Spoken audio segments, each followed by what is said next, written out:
Bonjour à toutes et à tous, il est 13h45, c'est mercredi 27 août. Bienvenue dans cette nouvelle édition. À la une, à Pala, après la tragédie de l'effondrement d'un mur qui avait coûté la vie de 6 élèves en avril dernier, l'école primaire EGTH a été entièrement réhabilitée et officiellement remise avec des infrastructures modernes et des équipements de pointe. Nous irons sur place dans ce journal. À N'Djamena, les quartiers Amriguébé et Goudji vivent sous les eaux, rues transformées en rivières, maisons inondées, pertes matérielles et risques sanitaires. Les habitants appellent à l'aide. Les détails dans un instant.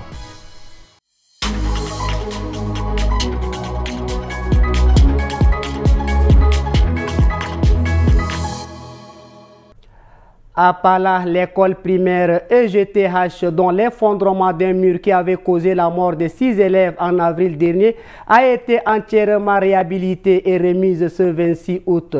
Les travaux réalisés par l'OGEMIP incluent notamment l'installation des panneaux solaires et l'érection d'un monument en mémoire des victimes. La cérémonie chargée d'émotion s'est déroulée en présence des autorités locales.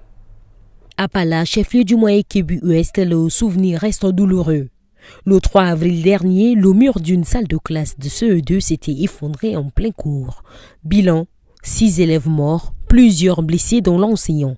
Pour réparer ce drame, les travaux de réhabilitation ont été confiés à l'Office des génies militaires, d'infrastructures et de production. Sous la direction du commandant Adoum Ahmad Ali, l'école a été reconstruite à 100%. Ces travaux constituent une réponse forte et rapide aux besoins urgents de la communauté éducative de Pala et illustre la volonté politique des plus hautes autorités de moderniser, sécuriser les infrastructures scolaires au profit de la jeunesse tchadienne. Le délégué général du gouvernement auprès de la province du Moyen Kébi-Ouest, Abdelmanan Katab, a réceptionné les bâtiments. Pour lui, cette reconstruction présente un soulagement pour les élèves et les familles durement éprouvées. Honneur à tous ceux qui ont uni leurs forces pour vaincre les difficultés. Nous pouvons être fiers en songeant aux obstacles surmontés, aux nuits blanches, aux moments de doutes traversés. Après tant d'inquiétudes, voici venu le temps de la joie. Tandis que d'autres établissements luttent pour maintenir leurs portes ouvertes. Nous mesurons la grâce du pouvoir inaugurer cette école. Un monument a été érigé dans la cour en mémoire des enfants disparus. La cérémonie s'est achevée par la coupure du ruban et la visite des nouvelles salles de classe.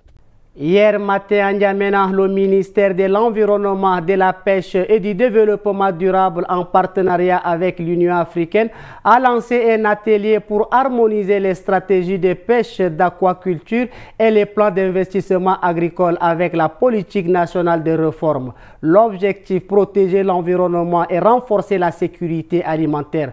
Reportage Mbaylasem Emmanuel et Ralombaye. Bonne aventure. Couteau en main, tablier noué à la taille, elle se confond parmi les bouchers de Koumra. Ronald Chadline, femme pasteur, a choisi de briser les barrières. Depuis plusieurs mois, elle vend de la viande au marché moderne. Un choix guidé par la nécessité de nourrir ses enfants, mais aussi par conviction. Tout le travail est bon. Ce que ta main doit toucher, toi tu as fait quelque chose, c'est bon. C'est ce qui m'a amené là, au milieu des hommes. Lorsqu'elle doit officier le soir à l'église, elle quitte le marché plus tôt. En attendant d'avoir son propre espace, elle travaille sous la responsabilité d'un autre boucher qui la rémunère en fin de journée.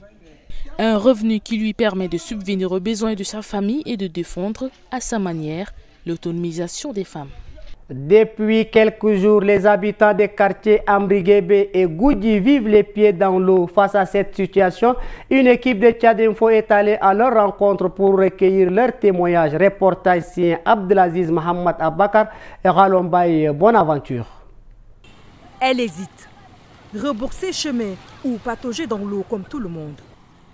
Le choix est vite fait pour les riverains de cette grande voie qui dessert le quartier Amriguébé. Ici, vivre avec les eaux de pluie est devenu une habitude subie. Chaque saison, elles reprennent leurs droits sur la chaussée. Elles envahissent les maisons, obligent les commerçants à baisser le rideau et transforment la route en piscine à ciel ouvert pour les enfants. Les eaux envahissent nos maisons et nos commerces. Cela peut durer une semaine, parfois 2. Et chaque année, c'est le même scénario. Il arrive que des gens tombent et se fracturent. Cette eau est stagnée ici depuis 3 à 4 jours. Et elle peut encore rester plusieurs jours, ce qui fait que nous n'arrivons pas à vendre nos marchandises. Les habitants pointent du doigt l'incapacité des autorités communales. Et pour espérer un retour à la normale, il faudra encore patienter au moins un mois ou voir davantage. Ce matin, à N'Djamena, la société tchadienne de jeux et de loisirs Paris Cash a signé un contrat de partenariat avec l'athlète international de taekwondo Casimir Bettel. Une initiative destinée à soutenir le sport au Tchad. Ngambi Daniel et Boyom Krios étaient présents. Le choix porté sur Casimir Bettel n'est pas un hasard. L'international tchadien incarne la discipline, la performance et l'ambition. À travers ce partenariat, Paris Cash entend l'accompagner dans sa carrière sportive, mais aussi affirmer son engagement auprès des sportifs tchadiens. Notre ambition est claire, c'est créer des opportunités et inspirer la jeunesse à croire en ses rêves. À tous les jeunes du Tchad, je vous dis de vous laisser inspirer par l'exemple de Casimir. Croyez en vos rêves, travaillez dur et persévérez, car rien ne remplace le courage, le travail, la discipline et l'engagement personnel. Nous sommes fiers de soutenir ceux qui, par leur détermination, bâtissent leur propre succès et contribuent à l'avenir de ce beau pays. En conclusion, ce partenariat entre Paris Cash et Casimir symbolise notre engagement vers l'excellence, le sport, la jeunesse et le développement social. Pour l'athlète, ce contrat est un honneur, une reconnaissance de son parcours, mais aussi une responsabilité. Défendre les couleurs nationales, promouvoir l'excellence et poursuivre son ambition. À travers ce partenariat, je pense que je pourrais de mieux en mieux représenter le Tchad partout où je vais représenter le Tchad. Parce qu'il n'y a rien de plus important pour un athlète d'avoir des partenaires qui vont l'accompagner jusqu'au bout de ses rêves. Donc c'est aussi mon cas aujourd'hui. À travers ce partenariat, j'essaie encore de me projeter plus vers l'avant afin de bien représenter le Tchad comme j'ai l'habitude de le faire.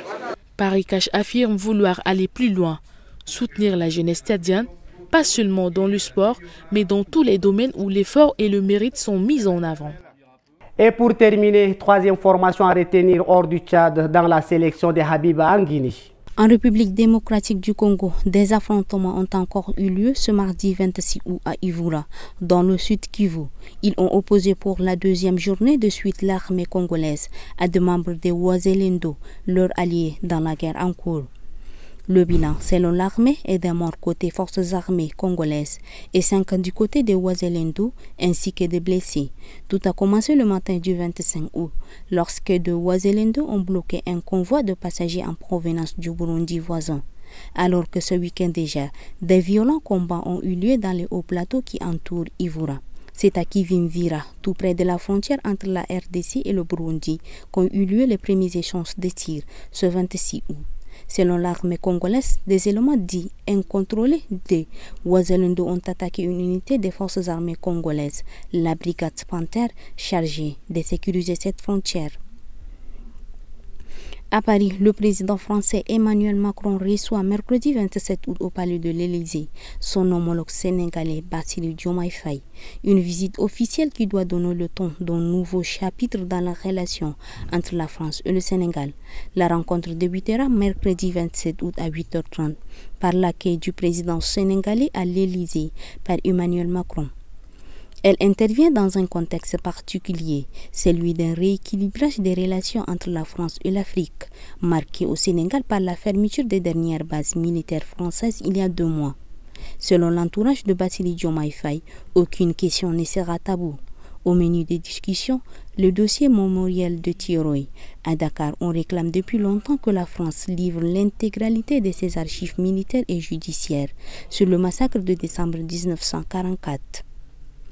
Le Sénégal demande aujourd'hui la déclassification totale de documents encore classés et la reconnaissance du véritable nombre des victimes. En Côte d'Ivoire, 4 morts recensés dans une incursion menée par des hommes armés non identifiés, selon l'état-major des armées ivoiriennes. Cela s'est produit dans la nuit de dimanche à lundi dans le nord du pays. C'est le premier incident meurtrier dans cette zone depuis 2021. L'attaque s'est produite vers 2 h du matin dans le département de Tihini, au nord de la Côte d'Ivoire, près de la frontière avec le Burkina Faso. Plus précisément dans le village de Difita, où une incursion d'individus armés non identifiés a été menée, selon les termes d'un communiqué de l'état-major ivoirien. Le commandement de la zone opérationnelle Nord a engagé des moyens aériens et terrestres, indique le communiqué. Les assaillants se sont enfuis. Le bilan humain est lourd. 4 paysans tués selon l'armée. Un habitant porté disparu et une personne grièvement blessée. À cela s'ajoutent des dégâts matériels. Plusieurs cases ont été incendiées, des bétails emportés et des engins de locomotion détruits. C'est la fin de ce journal. Merci de votre fidélité et très bonne suite de programmes sur notre antenne.